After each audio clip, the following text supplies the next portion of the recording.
ನಮಸ್ಕಾರ. Welcome back to ಸೌಮ್ಯ ಜಗತ್ತು Hunsur YouTube channel. ಎಲ್ಲರೂ ಹೇಗಿದ್ದೀರಾ? ಐ ಹೋಪ್ ಎಲ್ಲರೂ ಚೆನ್ನಾಗಿದ್ದೀರಾ ಅಂತ ಭಾವಿಸ್ತಾ ಸೋಮವಾರದ ಮಿನಿ ವ್ಲಾಗನ್ನು ಇವತ್ತು ಶೇರ್ ಮಾಡ್ತಾ ಇದ್ದೀನಿ. ಬೆಳಗ್ಗೆನೇ ಎದ್ದು ನನ್ನ ಮಗಳಿಗೆ ಮುದ್ದೆ ಆಲ್ಮೋಸ್ಟ್ ಮುದ್ದೆ ಮಾಡ್ತಾ ಇದ್ದೆ. ಅವಳು ಇವತ್ತಮ್ಮ ನನಗೆ ಮುದ್ದೆ ಬೇಡ ಅಂತ ಹೇಳಿ ಕೇಳಿದ್ದಕ್ಕೆ ಚಪಾತಿ ಮಾಡಿ, ಚಪಾತಿಗೆ ಬಿಸಿ ಬಿಸಿ ಚಪಾತಿಗೆ ತುಪ್ಪ ಹಾಕಿ ಕೊಟ್ಟಿದ್ದೆ. ನೋಡಿ ತುಂಬ ಅಂದರೆ ತುಂಬ ಮಳೆ ಆಗ್ತಾ ಇದೆ, ಎಲ್ಲ ಸೈಡು ಮಳೆ ಆಗ್ತಾ ಇದೆ. ಹುಷಾರಾಗಿ ಓಡಾಡಿ, ಮಕ್ಕಳು ಆದಷ್ಟು ಹೆಲ್ತಿ ಫುಡ್ಡನ್ನು ಪ್ರಿಫರ್ ಮಾಡಿ. ಅದ್ರ ಜೊತೆಗೆ ರೋಡಲ್ಲಿ ಗುಂಡಿಗಳು ಜಾಸ್ತಿ ಇದ್ದಾವೆ, ತುಂಬ ಕಡೆ ಹಾಳಾಗಿರುತ್ತೆ. ಸೊ ಹೋಗ್ಬೇಕಾದ್ರೆ ಹುಷಾರಾಗಿ ಓಡಾಡಿ. ಯಾಕೆ ಅಂತ ಹೇಳಿದ್ರೆ ಬೀಳುವಂಥ ಚಾನ್ಸಸ್ ಇರುತ್ತೆ. ನಮಗೋಸ್ಕರ ಒಂದು ಜೀವ ಕಾಯ್ತಾ ಇರುತ್ತೆ. ಸೊ ಹಾಗಾಗಿ ಹುಷಾರಾಗಿ ಓಡಾಡಿ ಅಂತ ಹೇಳ್ತಾ, ಅದಾದಮೇಲೆ ಬೆಳಗ್ಗೆನೇ ಬರೀ ಚಪಾತಿ ಮಾಡಿ ಅವಳಿಗೆ ತಿನ್ನಿಸಿದ್ದೆ ಅಷ್ಟೇ. ಜೊತೆಗೆ ನಮ್ಮ ಮನೆಯವ್ರಿಗೆ ನಮಗೆ ಹೆಲ್ತ್ ಕಾನ್ಷಿಯಸ್ ಅಥವಾ ಒಂದು ದಿನಕ್ಕೆ 1 ಅಥವಾ 2 ಥರ ಪಲ್ಯನಾದರೂ ಮನೇಲಿ ಮಾಡಿದಾಗ ಆರೋಗ್ಯದ ಸಮಸ್ಯೆನ ಕಮ್ಮಿ ಮಾಡ್ಬೋದು. ನಮ್ಮ ಮನೆಯವ್ರು ಕೂಡ ಇನ್ನು ಮಲಗಿದ್ರು.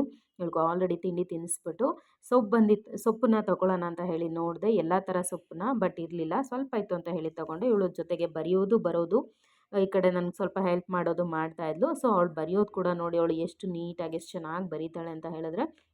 ಮಕ್ಕಳನ್ನ ನಾವು ಪ್ರೋತ್ಸಾಹ ಮಾಡಬೇಕು. ನಾನು ತಿಳಿದಿರೋ ಮಟ್ಟಿಗೆ ಈಗ ಎಲ್ರಿಗೂ ಸ್ಕೂಲ್ ಓಪನ್ ಆಗ್ತಾ ಇದೆ. ತುಂಬ ಜನ ಪೇರೆಂಟ್ಸು ಆ ಸ್ಕೂಲ್ ಸರಿ ಇಲ್ಲ, ಈ ಸ್ಕೂಲ್ ಸರಿ ಇಲ್ಲ ಅನ್ನೋದನ್ನು ಕಂಪ್ಲೇಂಟ್ ಮಾಡ್ತೀರಾ. ದಯವಿಟ್ಟು ಆ ಥರ ಕಂಪ್ಲೇಂಟ್ ಮಾಡಿಬಿಡಿ.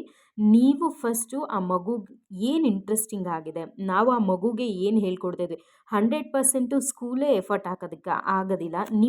ನೀವು ಆ್ಯಸ್ ಎ ಪೇರೆಂಟಾಗಿ ನೀವೇನು ನಿಮ್ಮ ಮಗುಗೆ ಕಾಂಟ್ರಿಬ್ಯೂಟ್ ಮಾಡ್ತಾ ಇದ್ದೀರಾ.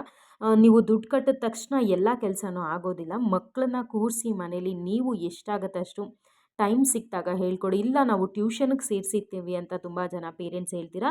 ಟ್ಯೂಷನ್ಗೂ ಮೀರಿದ್ದು ನಿಮ್ಮ ಬಾಂಧವ್ಯ ಇದೆ. ನಿಮ್ಮ ಒಂದು ಬಾಂಡೇಜಲ್ಲಿ ನೀವು ಹೇಳ್ಕೊಡ್ತಾ ಬಂದರೆ ಮಕ್ಕಳು ತುಂಬ ಚೆನ್ನಾಗಿ ಕಲಿತಾರೆ ಅಂತ ಹೇಳ್ತಾ, ಇವಳು ಕೂಡ ಅಮ್ಮ ನಾನು ಸೊಪ್ಪು ಬಿಡಿಸ್ತೀನಿ ಅಂತ ಹೇಳಿ ಸೊಪ್ಪು ಬಿಡಿಸ್ತಾ ಇದ್ಲು. ಅದು ಕತ್ತರಿಯಲ್ಲಿ ನಿಧಾನ ಕಟ್ ಮಾಡ್ತಾಯಿದ್ಲು.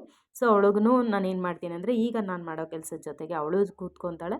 ಸೊ ಹಾಗಾಗಿ ನಾನೇನು ಮಾಡ್ತಾಯಿದ್ದೆ, ಅವಳ ಜೊತೆಲೇ ಸೊಪ್ಪು ಬಿಡಿಸ್ತಾ ಕೂತಿದ್ದೆ. ಆರೋಗ್ಯಕ್ಕೆ ತುಂಬ ಒಳ್ಳೆಯದಾಗಿರುವಂಥ ಐರನ್ ಕಂಟೆಂಟ್ ಇದೆ. ಜೊತೆಗೆ ತಿಂಡಿ ರೆಡಿ ಮಾಡಿ, ಚಪಾತಿ ಮಾಡಿ, ಅದ್ರ ಜೊತೆಗೆ ಕ್ಯಾರೆಟ್ ಬೀಟ್ರೂಟ್ ಪಲ್ಯ ಮಾಡಿದೆ. ಫ್ರೆಶ್ ಆಗಿ ಸಿಕ್ಕಿರುವಂಥ ಸೊಪ್ಪನ್ನು ತೆಗೆದು ಸಿಂಪಲ್ಲಾಗಿ ನನ್ನ ಮಗಳಿಗಾಗುವಂಥ ಸ್ವಲ್ಪ ಸಪ್ಪೆ ರಸ ಉಪ್ಪು ಸಾಂಬಾರು ಥರ ಮಾಡಿ ಅದನ್ನೇ ಮಧ್ಯಾಹ್ನ ಮತ್ತು ನೈಟಿಗೆ ಸ್ವಲ್ಪ ಬಳಸಿದ್ದು. ಸೊ ಅವ್ರಿಗೆ ಹಾಕ್ಕೊಟ್ಟು ಅವ್ರು ತಿಂದು ಅವರು ಕೂಡ ಕೆಲಸಕ್ಕೆ ಹೊರಟ್ರು. ಈ ಚಳಿಲೂ ನನ್ನ ಮಗಳು ಐಸ್ ಕ್ರೀಮ್ ತಿಂತಾಯಿದ್ಲು. ಯಾರೆಲ್ಲ ಫಸ್ಟ್ ಟೈಮ್ ನನ್ನ ವ್ಲಾಗ್ ನೋಡ್ತಾಯಿದ್ರು ಪ್ಲೀಸ್ ಸಬ್ಸ್ಕ್ರೈಬ್ ಮಾಡಿ, ಆದಷ್ಟು ಶೇರ್ ಮಾಡಿ ಅಂತ ಹೇಳ್ತಾ, ನೋಡಿ ನನ್ನ ಮಗಳು ಆಲ್ರೆಡಿ ವಾಯ್ಸ್ ಓವರ್ ಕೊಡ್ತಾ ಇದ್ದೀನಿ. ಅಲ್ಲೂ ಅಮ್ಮ ಐಸ್ ಕ್ರೀಮ್ ಅಂತ ಹೇಳ್ತಾ ಇದ್ದಾಳೆ. ಸೊ ಮಕ್ಕಳಿಗೆ ಇದು ನಾನಂತೂ ಪ್ರಿಫರ್ ಮಾಡೋದಿಲ್ಲ, ನನ್ನ ಮನೆಯವರು. ಸೊ ಮತ್ತೆ ಸಿಗುವ.